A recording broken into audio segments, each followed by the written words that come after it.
It's a hard issue. It's always been a hard issue. It's always been a hard issue between men and women and God. It's not a head issue. People try to have so much more knowledge about things, about God, about life. What is the meaning of life? Why am I here? Why am I doing things? Why don't I do things? All those are important questions. But if you approach it incorrectly, you're going to get the wrong answers. And that's the key. It's a heart issue. Your heart has to be open to your Creator. It has to be open and soft. What do I mean by soft? Soft really is the state of your heart where you're teachable, where you can learn. The old adage about you can't teach old dogs new tricks is partially correct because people get comfortable with what they know over time. But it doesn't have to be. Whether you're 15, 35, 55, 85, you can get stuck in your ways. You can think you have it all. Your heart can get hard and unteachable. And when it's hard, you don't absorb things well. And that is what having a soft heart means, being able to absorb things, because we don't know it all. And that's the start. You have to start with, we don't know it all. And because we don't know it all, I am willing to learn. That takes a little bit of guts because it means that you're not as good as you might think you are. So you have to be humble and be willing to say, I don't know it. Show me. Now, most people can do that for things such as, oh, I don't know, learning how to change a tire or do some practical thing, learning how to paint in the house or whatever. What is more difficult is show me how to be a better person. Ooh, now that gets right to the heart of things, doesn't it? That means that you're admitting you may not be as good a person as you thought you were. That's tough for a lot of people.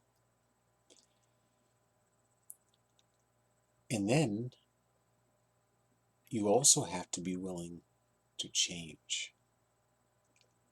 A lot of people who are willing to say, I'm not as good as I think I am, don't have the gumption, don't have the wherewithal, the willingness, the determination to do something about it. So there's two parts there. You have to have a soft heart to say and admit that you aren't as good as you think you are. Then you have to have the determination and willingness to do something about it. Repentance is what we're talking about. And repentance is not just admitting you have a problem. That's the first step. The second step is doing something about it. The prodigal son. Everyone looks at the prodigal son, and that story is an awesome story in so many ways. But the biggest part, the turning point there, wasn't his admission that he was in a bad way. It was his decision to do something about it.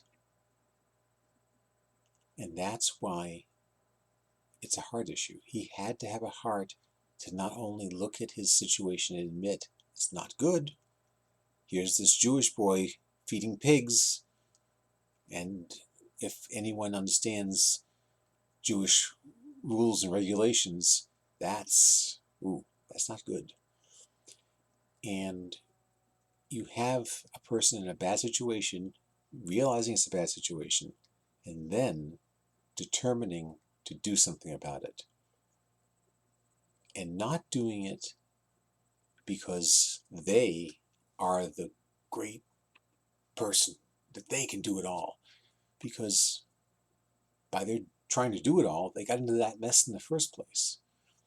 So now he's humbling himself to God and saying, in my humility, I am going to go forth and change. He's partnering with God here. You need to partner with God. You need to, if you want a truly soft heart, you have to not only be willing to admit where you are, but then partner with God to change. And God will be with you every step of the way. The rest of the prodigal son, or at least the part about the prodigy, is when he comes back, his father races out to meet him, because his father's been looking for him, just like our God is looking for us. And it's a beautiful, beautiful story. So what happens if you don't do that? Instead, you think you're doing everything right. By the way, that's that other son. Remember, the father had two sons. One went off and did all these crazy bad things. The other son dutifully did what he's supposed to do. And he got upset when the other son came back home and the father had mercy on him. He got upset that that son of yours would get favor after he's done all those things to you. But look at me. I do everything right. Well, no, he's not. Jesus talked about this.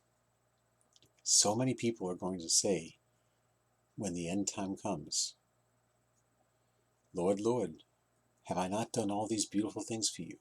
Have I not prophesied in your name? Have I not gone out and done things and proclaimed you and done all these things in your name? And Jesus will say, get away from me. I do not know you. Of course, he knew them. He knew what they were doing, but he knew, most importantly, that they were not doing those things because they loved him. They were doing those things for various reasons, mostly selfish, for their own personal gain, for transaction, for checking the box, for public consumption, a whole variety of reasons. But they were not doing it with a soft heart. They were doing it with a hard heart. They were doing it purely from the mind and not from the heart. There was a very wise person who once said, the distance between heaven and hell is 18 inches. And you're like, 18 inches? Really? From here to here. About 18 inches. That's the distance between heaven and hell. Because you can think that you're going to go to heaven, but if your heart isn't soft to God and has received God and His Spirit in your heart, if your heart's been hard, God's not going to break that. He's not going to break it. He'll put you in circumstances to try to break it so that you can break it yourself, but you have to be willing to break it a little bit. You have to be willing to break it a little bit. Once you do that, God will come in and do the rest. But you have to be willing. If you're not, you will not be in the first resurrection. You'll be in the second resurrection. That's not the resurrection you want to be in. So please, soften your heart. Stop leaning on your own understanding. Understand that you don't understand. And be okay with that.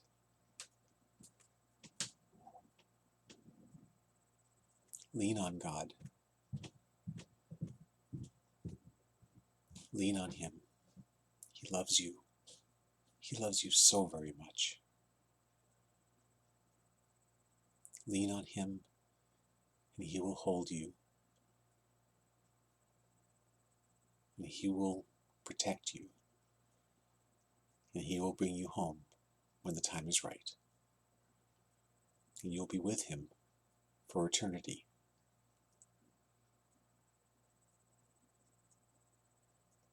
I look forward to meeting you there.